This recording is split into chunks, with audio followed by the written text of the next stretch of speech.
በስመ አብ ወወልድ ወመንፈስ ቅዱስ አሃዱ አምላክ ስቡሕ ቅዱስ ዘሳረረ ኩሉ ዓለመ በአሐቲ ቃል።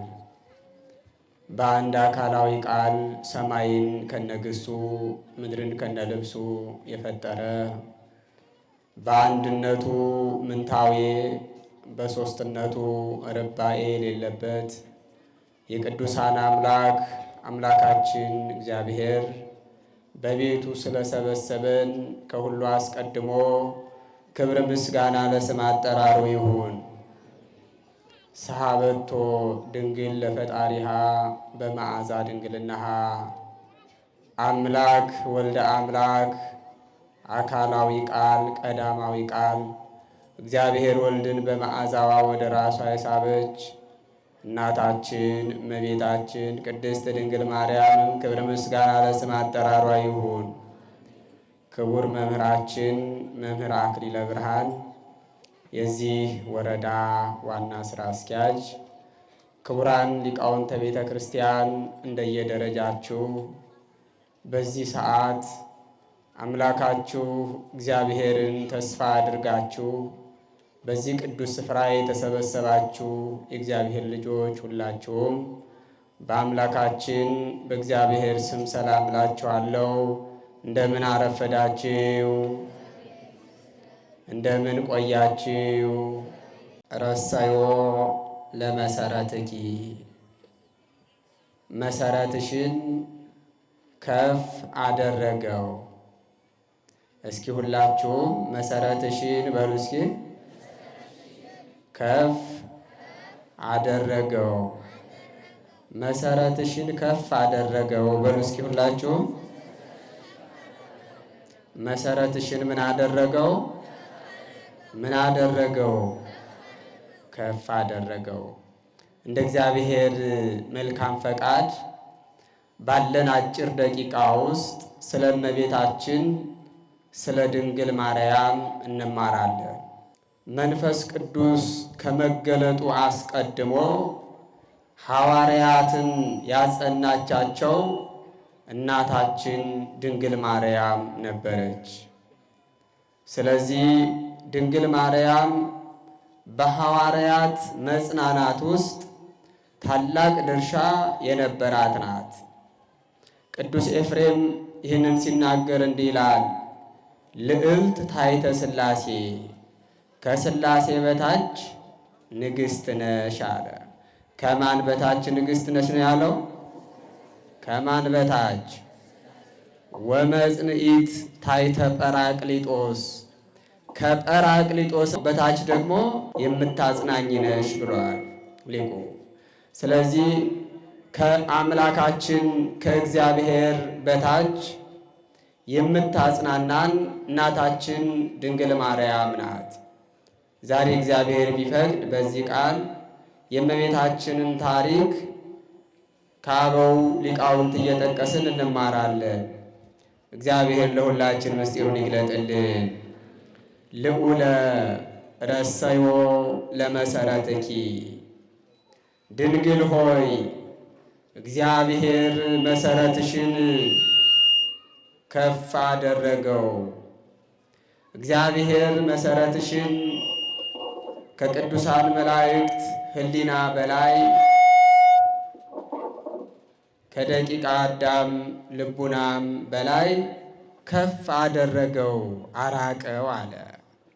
ይህንን ቃል የተናገረው ቅዱስ ያሬድ ሲሆን እንዲህ ብሎ ሊቁ የመሰከረላት ደግሞ አምላኳን የጸነሰች አምላኳን የወለደች በቤተ መቅደስ ያሳደጋትን አምላክ መልሳ ያሳደገች ፀሐይን ሰማይን በፀሐይ በጨረቃ በከዋክብት ምድርን በዕፀው በአእባን ያሳመረውን አምላክ ልብስ ያለበሰች መጋቤ ፍጥረታት የተባለ ፍጥረታትን ሁሉ የሚመግበውን አምላክ የድንግልና ጡቷን ያጠባች ቅዱሳን መላእክት የሚላኩት አምላክ የተላካት ፍጥረታት ሁሉ የሚታዘዙት አምላክ የታዘዛት የሁላችን እናት የሁላችን እመቤት የዓይናችን ማረፊያ የልባችን ተስፋ እናታችን ድንግል ማርያም ናት። ክብር ምስጋና ለስም አጠራሯ ይሁን።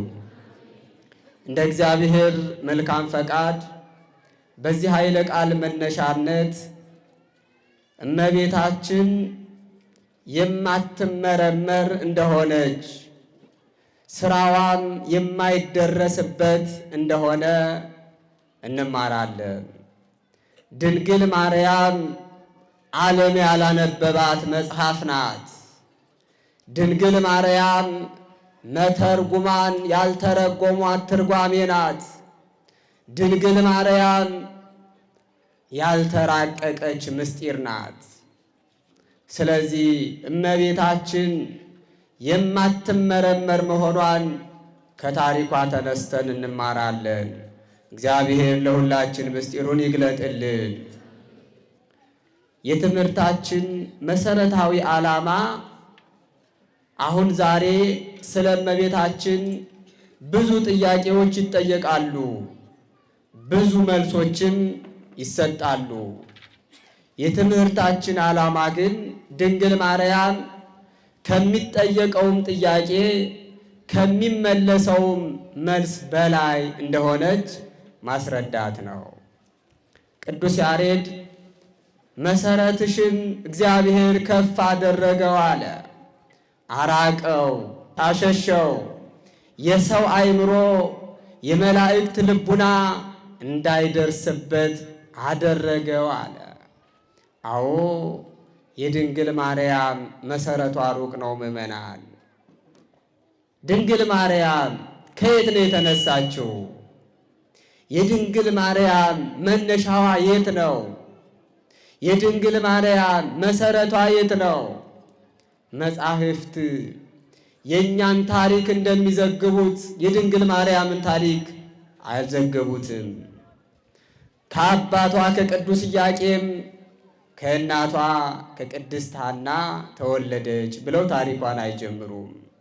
ዘወትር በቤተ ክርስቲያን የምትሰሙት ታምረ ማርያም የተባለው መጽሐፍ እግዝእትነ ማርያም ነበረት በህሊና አምላክ እምቅድመ ይትፈጠር ዓለም ይላል። ድንግል ማርያም ዓለም ሳይፈጠር በአምላክ ህሊና ትኖር ነበር ይላል። ዓለመ ወልድ ድንግል ሰማይ ሳይዘረጋ ምድር ሳትመሰረት የፍጥረት ጎዳና ሳይታወቅ የእግዚአብሔርን ህሊና ዓለም አድርጋ ብሏል መጽሐፉ። ምስጢሩ በእግዚአብሔር ህሊና ታስባለች ማለት ነው። አሁን ይህንን ስንናገር ሰዎች ጥያቄ ያነሳሉ። ይሄማ ምን ድንቅ ነው! ሳሩም ደንጋዩም ሰውም ሁሉም በእግዚአብሔር ህሊና ታውቆ ነበር ይላሉ። አዎ ሁሉም ታውቋል። መጽሐፍ ውእቱሰ እምቅድመ ይኩን አይመረ ወእምቅድመ ይግበር ፈጸመ፣ እግዚአብሔር የሚሰራውን ከመስራቱ አስቀድሞ አወቀው ሳይሰራውም ጨረሰው ይላል። እግዚአብሔር ዓለም ሳይፈጠር የሚፈጠረውን ዓለም ያውቀው ነበር ማለት አንድ ሐናጺ ቤትን ከመስራቱ አስቀድሞ በንድፍ የሚሰራውን ቤት እንደሚያውቀው ማወቅ ያለ አይደለም። እግዚአብሔር ዓለምን ሳይፈጠር እንደተፈጠረ ያውቀዋል። ሁሉም ሰው በእግዚአብሔር ህሊና ነበር። ሁሉም ፍጥረት በእግዚአብሔር ህሊና ነበር። ግን ከድንግል ማርያም ጋር የሚነጻጸር ነው ወይ? አይደለም። የኖረ ሁሉ ነዋሪ አይባልም። ይህንን የሚመስል ታሪክ በመጽሐፍ ቅዱስ ውስጥ አለ።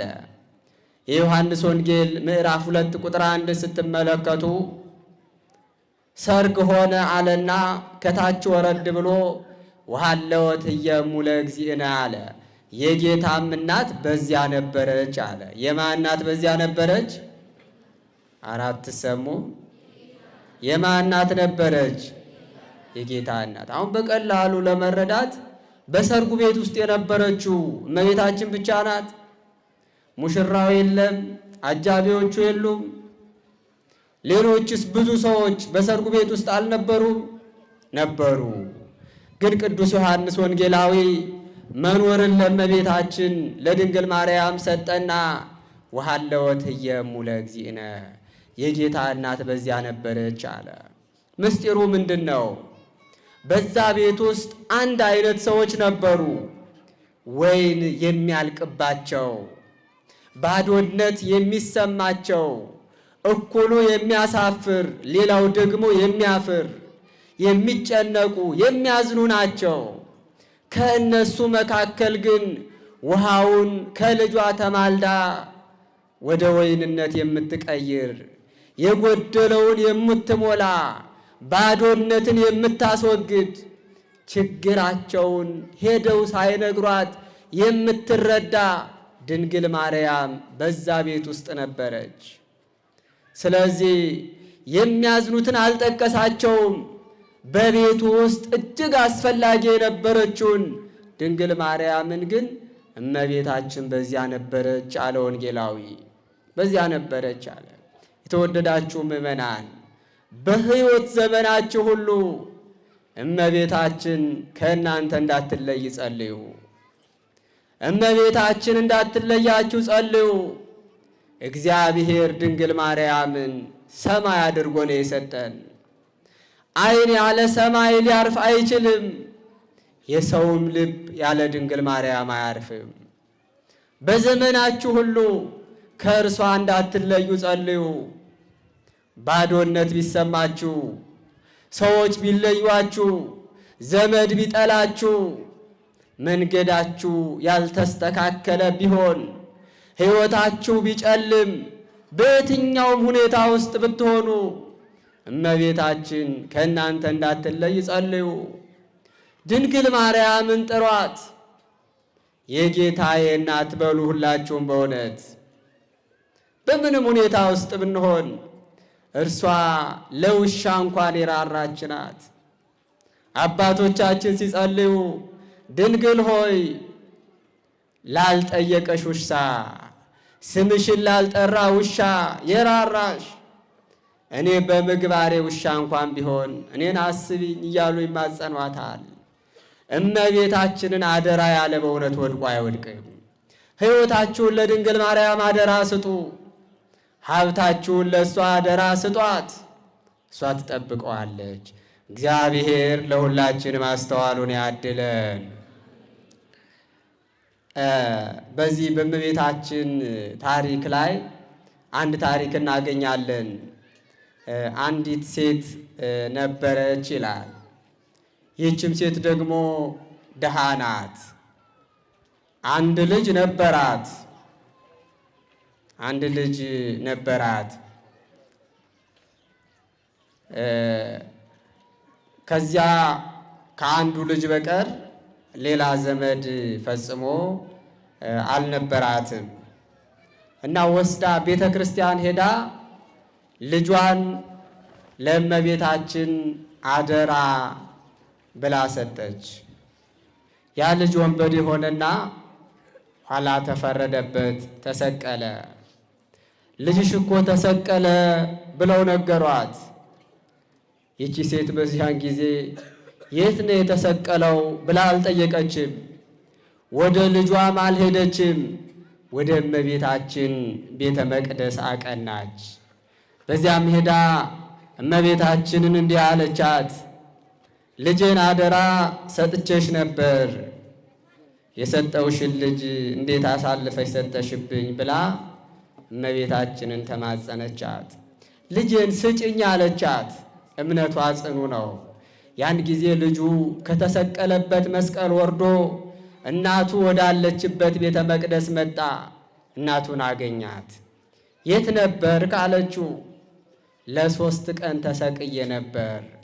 ያልሞትኩት ግን ቀይ ሴት ምግብ እያመጣች ትመግበኝ ነበር፣ ውሃም እያመጣች ታጠጣኝ ነበር።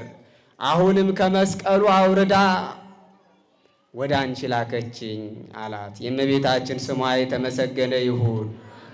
ሁለንተናችንን ለድንግል ማርያም መስጠት በእውነት ይገባል። ወሃለወት ህየሙ ለእግዚእነ የጌታም እናት በዚያ ነበረች አለ። በእግዚአብሔር ሕሊና ውስጥም እንዲሁ ነበር።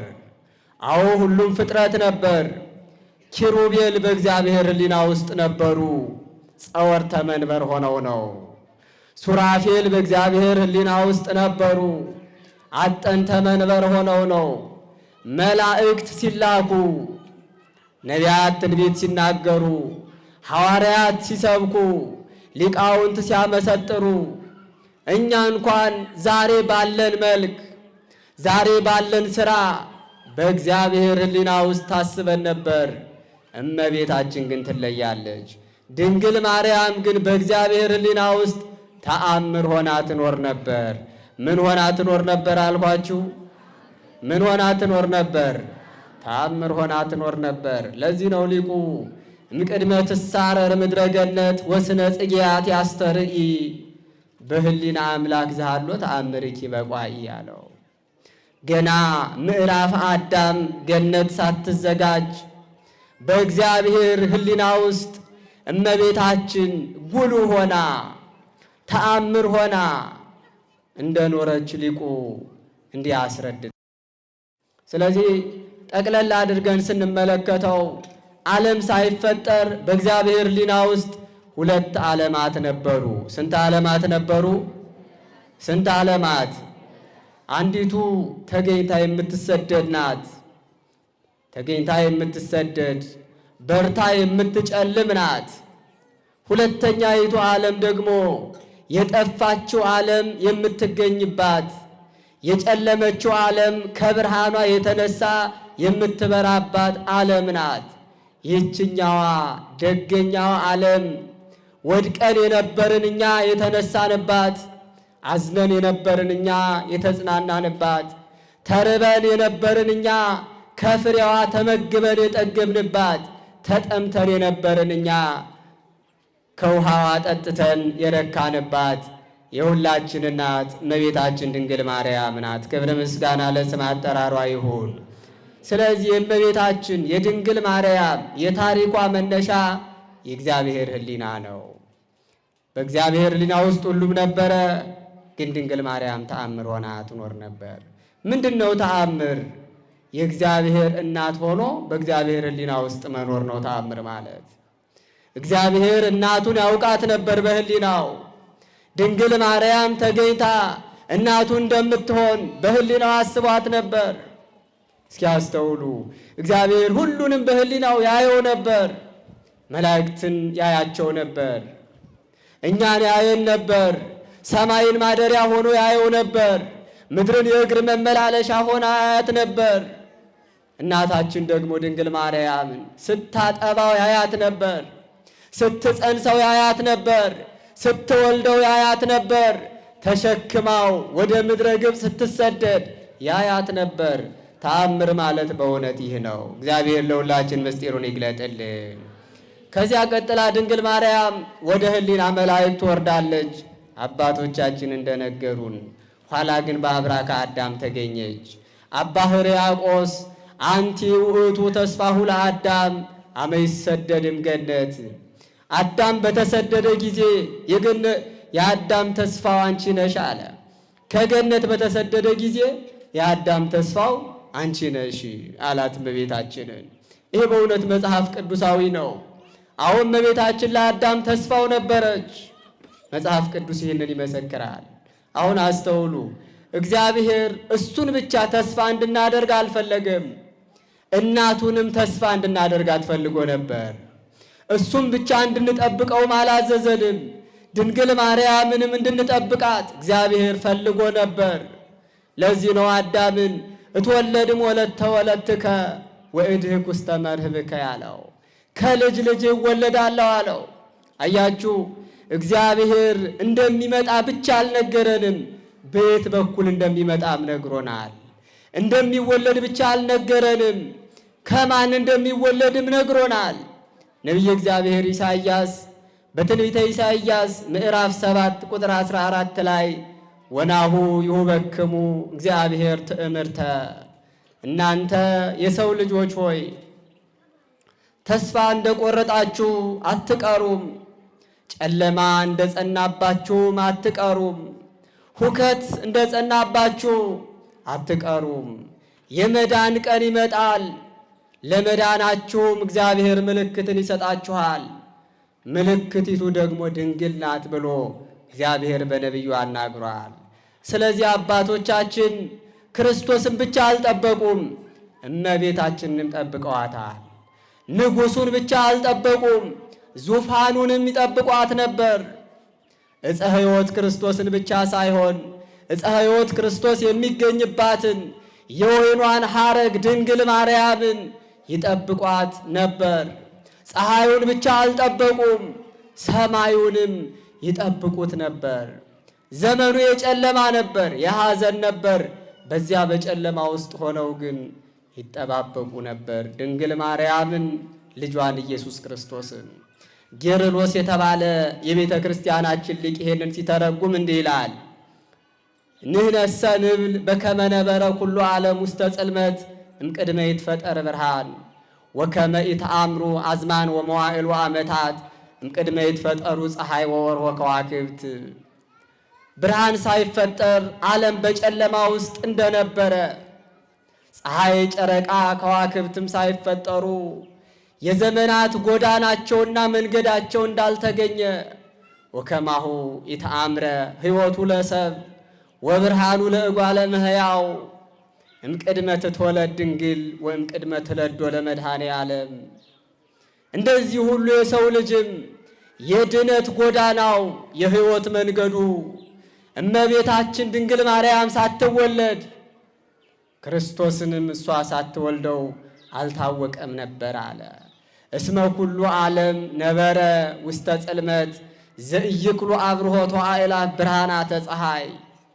ብዙ ፀሐዮች እንኳን ኖረው ቢያበሩ ሊያጠፉት በማይችሉት ጨለማ ውስጥ ዓለም ሁሉ ይኖር ነበር አለና ወእምድኅረዝ ወጻት ብእሲት እምዝንቱ ዓለም ዘሃሎ ውስተ ባሕረ ጽልመት።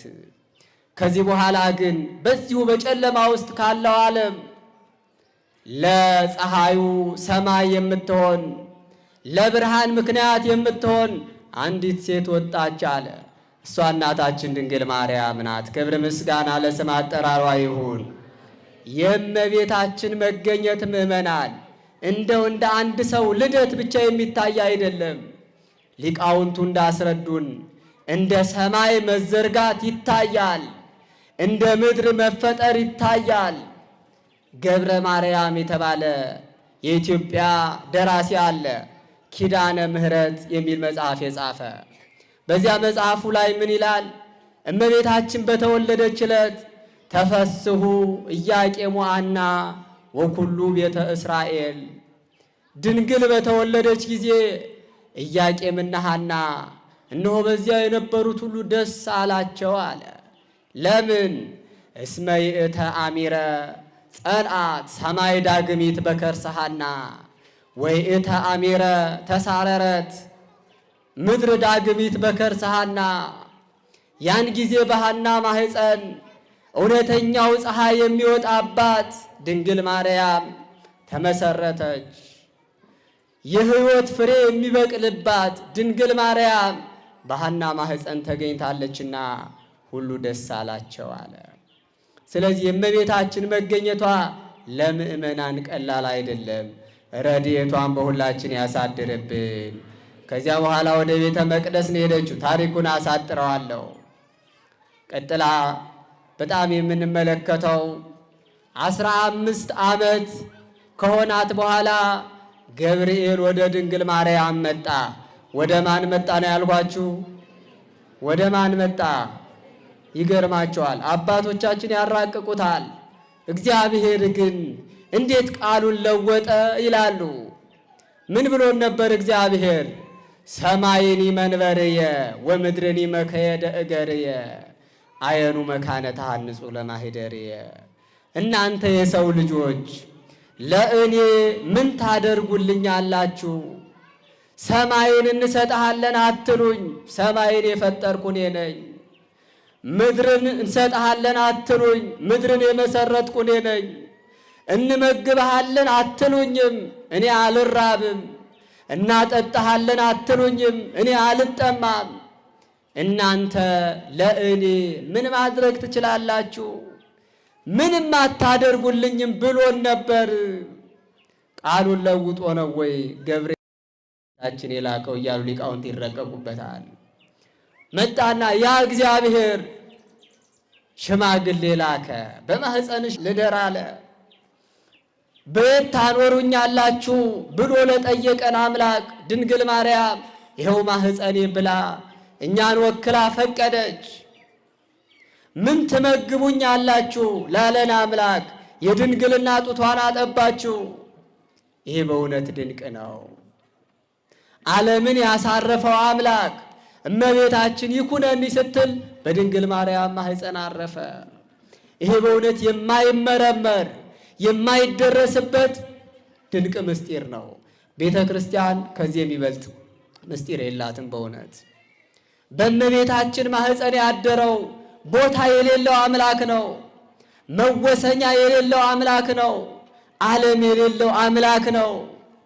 እግዚአብሔር የሁሉ ቦታ ነው። ምእመናን ግን ለእግዚአብሔር ቦታ የለውም። እግዚአብሔር የሁሉ መሰረት ነው፣ ግን ለእግዚአብሔር መሰረት የለውም። እግዚአብሔር ሁሉን ያሳርፋል፣ እግዚአብሔር ግን የሚያርፍበት ቦታ አልነበረውም። ለዚህ ነው ሊቁ ወእምዝ ፈጠረ ሰማየ ዘትሰመይ ጽርሐ አርያም ወአልቦ ላዕሌሃ ምንትኒ ዘእንበለ ውእቱ ባሕቲቱ። ከዚህ በኋላ እግዚአብሔር ጽርሐ አርያምን ፈጠራት፣ ከእርሱም ከእግዚአብሔር በቀር በእርሷ ላይ ማንም የለም። አልባቲ አንቀጽ ወስቁረት፣ መስኮት አላወጣላትም፣ በር አላዘጋጀላትም፣ መመላለሻም የላትም። እስመ አልቦ ዘይበው ወይወፅእ እምኔሃ ዘእንበለ ውእቱ ባሕቲቱ ውእቱን እያሐስስ አንቀጸ ወስቁረተ ይላል። በር አላዘጋጀላትም፣ ከእርሱ በቀር የሚገባባት የለም። እርሱም የሚወጣበት በርና ቀዳዳ አይፈልግም አለ። ለእግዚአብሔር ቦታ የለውም፣ ለእግዚአብሔር መወሰኛ የለውም። ቦታን ተዉት፣ መወሰንን ተዉት፣ ሕሊና እንኳን እግዚአብሔርን አያገኘውም። አባ ጊዮርጊስ ስለዚህ ነው አህረምከ ህላዌከ እምተአውቆ በህሊና እጓለ እመሕያው ወእምተ አይሮ ህሊና መላእክት። ጌታ ሆይ ህልውናህን የቅዱሳን መላእክት ህሊና እንዳይደርስበት ደቂቃ አዳምም እንዳያውቁ ከፍ አደረግከው፣ አራቅከው። አህረምከ ህላዌከ እምተገሶ በእደ እጓለ እመሕያው ወእምተለክፎ በእደ መላእክት ትጉሃን። አካልህን ቅዱሳን መላእክት እንዳይዳስሱት ደቂቃ አዳም እንዳይነኩት ከፍ አደረግከው፣ አራቅከው አለ።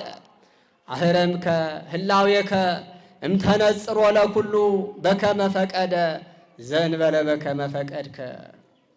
ሁሉ እንደ ልቡ እንዳያይህ ህልውናህን ከፍ ከፍ አደረግክ አለ።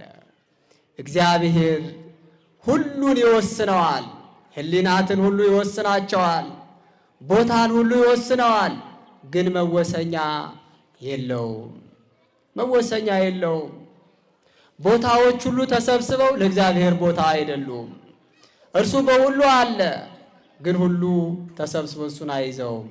ለዚህ ነው ሊቁ ይጸውር ድደ ወይነብር ጠፈረ ይላል። እግዚአብሔር የምድርን መሰረት ይይዛል አለ። የምንን መሰረት ይይዛል? የምንን መሰረት? ደግሞ በጣራው ላይ ይቀመጣል አለ። አሁን አስተውሉ። ፍጡር የሆነ እንደሆነ ከታች ከያዘ ከላይ የለም። ከታች መገኘት ከላይ መገኘትን ይከለክለዋል። እርሱ ግን አምላክ ነው፣ የመላ ነው። ዓለምን ከመሰረቷ ይዟታል፣ ደግሞ በምልአት ከላይ አለ አለ። እግዚአብሔር የሌለበት ቦታ የለም። እግዚአብሔር የሌለበት ቦታ የለም። ግን ቦታዎች እግዚአብሔርን ይዘውት አይደለም። ቅዱስ ጴጥሮስ በመጽሐፈ ቀሌምንጦስ ተጽፎ እንደምናነበው አምላካችን ኢየሱስ ክርስቶስን አንድ ጥያቄ ጠይቆት ነበር። ዘከመ እፎ ፈጠርኮሙ ለሰማይ ወምድር፣ ጌታዬ የዓይኔ ማረፊያ የሆነውን ሰማይ የእግሬ መመላለሻ የሆነውን ምድር እንዴት አድርገህ ፈጠርከው ብሎ ጠየቀው። ወይም ቅድመ ይትፈጠሩ በአይ መካን ሀሎከ ሰማይ ሳይፈጠር ቤት ትኖር ነበር አለው። ምድር ሳትመሰረት ቤት ትኖር ነበር አለው። አዎ ሰማይን ፈጥረሃል፣ ግን ቤት ቆመህ ነው የፈጠርከው። አዎ ምድርን መስርተሃል፣ ግን ምድርን የመሰረትካት ቤት ሆነ ነው። ያን ጊዜ በሰማይ ነበርክ እንዳልል ሰማይ የለም፣ በምድር ነህ እንዳልል ምድር የለችም። በመላእክት ዘንድ ነህ እንዳልል መላእክት የሉም። በደቂቃ አዳም ዘንድ ነህ እንዳልል ደቂቃ አዳም ያን ጊዜ የሉም። በፍጥረታት ዘንድ እንዳልል ፍጥረታት ያን ጊዜ ገና አልታወቁም። ሰማይን የፈጠርከው ምድርን የዘረጋኸው አንተ ምኑ ጋር ሆነህ ነው ብሎ ጠየቀው። ጌታ ሲመልስ እንዲህ አለው፣ ኦ ጴጥሮስ አነ ውእቱ መካን። ጴጥሮስ ቦታ እኔ ነኝ አለ ጌታ። ምንድን ነኝ አለው? እስኪ ቦታ እኔ ነኝ በሉ እስኪ። ቦታ እኔ ነኝ አለ። አሁን አስተውሉ ምእመናን፣ በሰማይ መላእክት፣ ፀሐይ፣ ጨረቃ፣ ከዋክብት ይኖራሉ። በምድር ዕፀው፣ አእባን፣ ደቂቃ አዳም ይኖራሉ። የሰማይና የምድር መኖሪያ ደግሞ እግዚአብሔር ነው። የሰማይና የምድር መኖሪያ ማን ነው አልኳችሁ? ማን ነው የሰማይና የምድር መኖሪያ? እግዚአብሔር ነው የሰማይና የምድር መኖሪያ። በእውነት ሰማይም ይቀመጣል፣ ሰማይም ይወጣል ይገባል፣ ሰማይም ይወሰናል፣ ምድርም ትወሰናለች፣ ትወጣለች፣ ትቀመጣለች። መወሰኛዋ ግን አምላኳ ነው። ስለዚህ ለእግዚአብሔር ቦታ የለውም። የቤተ ክርስቲያናችን አንድ ሊቅ ሲናገር ይትበል በአይ መካን ተረክበ እግዚአብሔር፣ እግዚአብሔር አለ ትለኛለህ፣ እግዚአብሔር ቤት ነው ያለው ብለህ አትጠይቀኝ። ምክንያቱም ለእግዚአብሔር ቦታ የለውም። ይትበል በአይ መዋዕል ተረክበ እግዚአብሔር፣ እግዚአብሔር አለ ትለኛለህ፣ በየትኛው ዘመን ነው እግዚአብሔር የተገኘው ብለህ ግን እንዳትጠይቀኝ፣ ለእግዚአብሔር ዘመን የለውም አለ። አይገርማችሁም? ሰማይ ምድር ዓለም ሁሉ ተሰብስቦ ያልቻለውን አምላክ የ15 ዓመቷ ሕፃን ድንግል ማርያም በማህፀኗ ቻለችው። ክብር ምስጋና ለስም አጠራሯ ይሁን። በእውነት ሰው ሁኖ ተፈጥሮ ሕሊና ኖሮት ይህንን የማያደንቅ ሰው አይደለም። በእውነት ሕሊና አለውም አይባልም። ይህንን እግዚአብሔር ያደንቀዋል። ይህንን መላእክት ያደንቁታል። ይህንን ነቢያት አድንቀውታል፣ ሐዋርያት አድንቀውታል። ይህንን ያላደነቀ የለም። እሳት ነው፣ ግን ሥጋዊት ድንግል ተቀበለችው። ሊቁ ለዚህ ነው እንዘ እሳት ገሰሳ ለሥጋ መሬታዊት ዘእም አዳም። መለኮታዊ እሳት ሲሆን ከአዳም የተገኘች ድንግልን ጎበኛት፣ በማህፀኗ አደረ። መኑ ዘይክል እሂዘ እሳት ዘእንበለ ጉጠት። እሳትን ያለ ጉጠት መያዝ የሚቻለው ማን ነው አለ ሊቁ። ማን ይቻለዋል? እሳትን ያለ ጉጠት መያዝ ይቻላል? እሳትን ያለ ጉጠት መንካት ይቻላል? እሳትን በእጃችን መዳሰስ እንችላለን? ድንግል ማርያም እኛ የምናውቀው እሳት አይደለም ወደ እርሷ የመጣው፣ መለኮታዊ እሳት፣ የማይመረመር እሳት ወደ ድንግል ማርያም መጣ። በማህፀኗ ቻለችው። እመቤታችን ራሷ በዘመኗ ታደንቅ ነበር። በዘመኗ ይህንን ታደንቀው ነበር። እንዲህ እያለች ታደንቅ ነበር ድንግል ማርያም። እፎ ክህለት ከርስን ተሃቤየ ትጹር ዘያጸንኦ ለነጎድጓድ ወያውህዝ ማያተ በምልኦሙ። በእኔ ዘንድ ያለች ትንሽ ማህፀን እንዴት የሚያስፈራውን ነጎድጓድ፣ የሚያስደነግጠውን ነጎድጓድ የሚያዘውን አምላክ፣ ማያትን የሚያፈሳቸውን አምላክ፣ ሁሉን የጨበጠውን አምላክ እንዴት አድርጋ ወሰነችው እያለች ድንግል ማርያም ትደነቅ ነበር። ቅዱስ ያሬድ ጠቅለል አድርጎ ሲገልጸው ሰማይ ወምድር ዘኢያገምሮ እፎ ማህፀነ ድንግል ጾሮ አለ። ሰማይ ያልቻለውን ምድርም ያልወሰነውን የድንግል ማህፀን እንደምን አድርጎ ቻለው አለ። እንደምን አድርጎ ወሰነው አለ። ራሱ ደግሞ ጥያቄውን ሲመልስ ሰማይ ወምድር ዘኢያገምሮ ማህፀነ ድንግል ይጸበቦ አለ። አዎ ሰማይ ሰፊ ነው፣ ግን አምላኩን አልቻለም። ምድር ሰፊ ናት፣ ግን አምላኳን አልቻለችም። ሰማይና ምድር የጠበበው አምላክ የእናቱ የድንግል ማርያም ማህፀን ግን አልጠበበውም አለ። ክብር ምስጋና ለስም አጠራሯ ይሁን። ይሄ በእውነት ሲያስደንቀን ይኖራል። ምእመናን ስንደነቅበት እንኖራለን። ሊቃውንት ይጠይቃሉ፣ ይራቀቃሉ፣ ይመረምራሉ፣ ግን አይደርሱበትም። በእመቤታችን የሆነውን ነገር ልንመረምረው አንችልም። ለዚህ ነው ሊቁ ሐፃኒቱ ለብሉየ አዝማን ይላል። ዘመናትን ያስረጃቸው እነሱን ያሳደግሽ ይላታል ድንግል ማርያምን። አዳምን የፈጠረውን አምላክ ያሳደገችው ድንግል ማርያም ናት። አይገርምም ምእመናን? አዳምን የፈጠረውን አምላክ ድንግል ማርያም አሳደገችው። ጸዋሪቱ ለጸዋሪ ብርሃናት፣ ብርሃናትን ለያዛቸው አምላክ ደግሞ እርሷ ያዘችው፣ ወሰነችው። መሰረቱ ለመሰረተ ዓለም፣ ለዓለም መሰረት ለሆነውም ድንግል ማርያም መሰረት ሆነች። ቅዱስ ኤፍሬም እንደተናገረው ንግሥት ታይተ ሥላሴ ወመጽንዕት ታይተ ጰራቅሊጦስ፣ ከጰራቅሊጦስ በታች የምታጽናኝን አንቺ ነሽ ብሏል ሊቁ። የተወደዳችሁ ምእመናን መጽሐፍ አቀበ ማይተመ ድንግልናሃ ከመ ትኩን መራሂተ ለሃይማኖት አባይ፣ ለደገኛው ሃይማኖት መሪ ትሆን ዘንድ እግዚአብሔር ማይተመ ድንግልናዋን ጠበቀ አለ። የሃይማኖታችን መሪ ድንግል ማርያም ናት። ድንግል ማርያም ናት ከክርስቶስ የምታደርሰን ማለት ነው። ከክርስቶስ ትበልጣለች ማለት አይደለም። ስለ እመቤታችን የምንናገረው ነገር ሁሉ ክርስቶስ ወዶ በእርሷ ያደረገው ነው። ምን ጊዜም ቢሆን እመቤታችን ከክርስቶስ በታች ናት። በዚህ መወዛገብ አይገባም። ግን ከሱ በታች ድንግል ማርያም መሪያችን ናት። አሁን ዛሬ በሁከት ውስጥ ያለን ሰዎች፣ በሐዘን ውስጥ ያለን ሰዎች፣ በመከራ ውስጥ ያለን ሰዎች ድንግል ማርያምን ካየን በእውነት እናርፋለን። የእመቤታችን ሕይወት ትምህርት ነው። በእውነት እመቤታችንን ካየን ተራብን ብለን ተስፋ አንቆርጥም። ተጠማን ብለን ተስፋ አንቆርጥም። መከራ ደረሰብን ብለን ተስፋ አንቆርጥም። ተሰደድን ብለን ተስፋ አንቆርጥም። እመቤታችን የተሰደደችው ገና በእናቷ ማህፀን ሳለች ነው። ስትወለድ የተወለደችው በስደት ነው። በቤተ መቅደስ በመከራ ነበረች። ጌታን ከወለደችም በኋላ ደግሞ ንጉሥን ወልዳ ግን ምድራዊ ንጉሥ ያሳደዳት ናት ድንግል ማርያም። ተራብኩ ብሎ አሁን የሚጨነቅ የሚያጉረመርም ሃይማኖቱን የሚክድ ሰው አለ በረሃብ ምክንያት። የተወደዳችሁ ምእመናን ድንግል ማርያም ተርባለች። ድንግል ማርያም ተጠምታለች።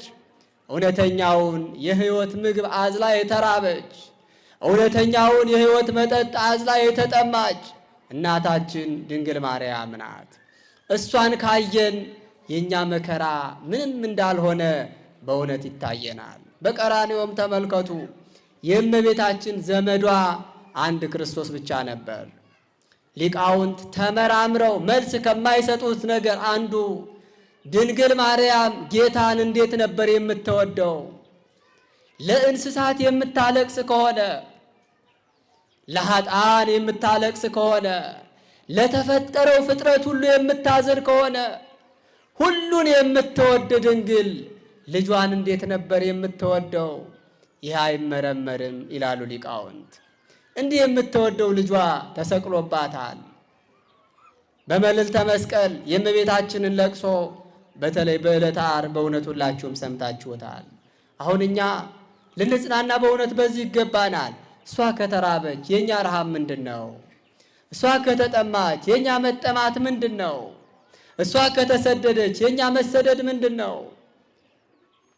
እሷ በመከራ ላይ መከራን በመገፋት ላይ መገፋትን ከተቀበለች የኛ መገፋት በእውነት ቀላል ነው። እግዚአብሔር ለሁላችን ምስጢሩን ይግለጥልን። ሊቁ ለዚህ ነው ወአማን ሙሉደ ሰብእ አልቦ ምንዳቤ ዘከማኪ በውስተ ኩሉ ዘረከቦ። ድንግል ሆይ በዚህ ዓለም እንዳንቺ ሳይገፋ የተገፋ ሳይበድል የተበደለ ሳያሳድድም የተሰደደ የለም ይላል ሊቁ። ስለዚህ በእሷ ልንጽናና ይገባናል። የእመቤታችን አምላክን መውለዷ ብቻ አይደለም፣ መከራዋን እንኳን እንመርምረው ብንል በእውነት አይደረስበትም። እግዚአብሔር ለሁላችን ምስጢሩን ይግለጥልን። ይቆየን።